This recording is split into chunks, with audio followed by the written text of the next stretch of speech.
You ask Tiger to solve. This deals with linear equations with one unknown. The final result is p equals 3 over 4. Let's solve it step by step. Simplify the expression.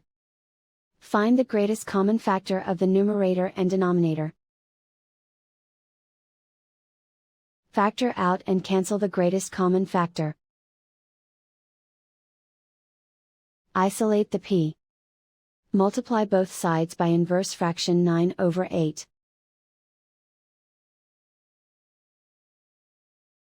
Group like terms. Multiply the coefficients. Simplify the fraction. Multiply the fractions. Simplify the arithmetic. And so the final result is p equals 3 over 4.